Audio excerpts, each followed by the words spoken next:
Good morning, students. Today I'm going to explain lesson 28 of SST, our goals, rights and duties. Children, as you all know that our country was ruled by Britishers. After a long struggle, India got independence on 15th August 1947. After the independence, there was a need to form a set of rules to run the government. These set of rules are known as Constitution. It took 3 years to frame our Constitution. This Constitution was adopted and enforced on 26 January 1950. The Constitution defines the goals, rights, and duties of the people.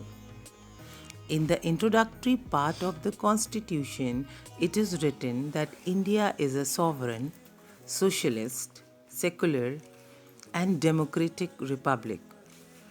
Let's see the meaning of these terms one by one. Sovereign. Sovereign means that India is a free country in all respect. Socialist. Socialism means distribution of wealth almost equally among the citizens. It means it is an effort to reduce the difference between rich and poor. Secular. Secular means all religions are equal. It means all the citizens of India have the right to choose and follow any religion. Democratic. It means citizens of India who are 18 years or above have the right to choose the government of the country. Republic.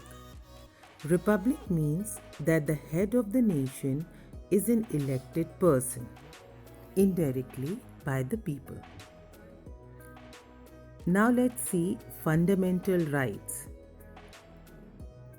Our Constitution guarantees 6 fundamental rights to the citizens. They are: number 1, right to equality. It means all the citizens are equal. Number 2, right to freedom. Means all the citizens have the right to express themselves freely. Number 3, right to freedom of religion. Means all the citizens of India have the right to follow the religion of their choice. Number 4, right against exploitation.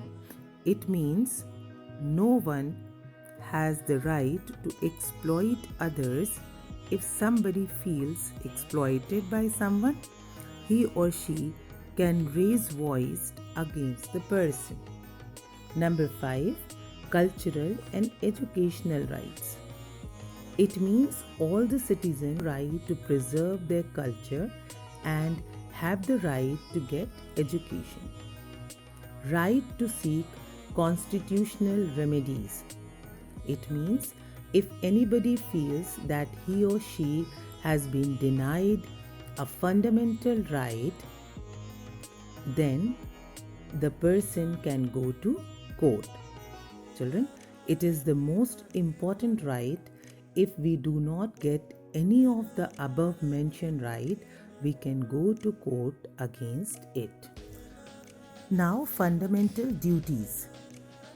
Rights and duties always go hand in hand. It means if being an Indian we have got some rights, we also have some duties towards the country, the society and others. They are called fundamental duties. They are as follows. Number 1, we should respect the Indian Constitution, the national flag and the national anthem. Number 2, we should be ready to sacrifice anything for our nation when required. Number 3, we should promote the feeling of brotherhood. Number 4, we should protect and preserve our environment. Number 5, we should look after the public properties. Number 6, we should keep our nation united. Number 7, we should develop scientific temperament and spirit of inquiry. Number 8, we should value and preserve the rich heritage. Number 9, we should follow the noble ideals of the freedom fighter. Number 10, we should strive for excellence in all spheres. Now, directive principles. Directive principles are some important guidelines which give direction to the government to work for the welfare of the people.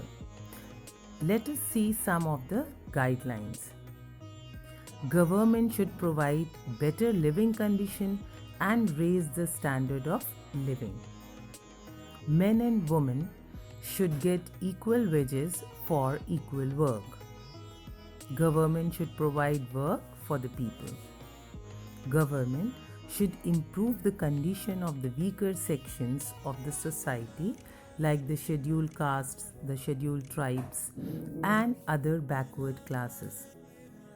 Historical monuments must be protected by the government. Our constitution is the longest in the world.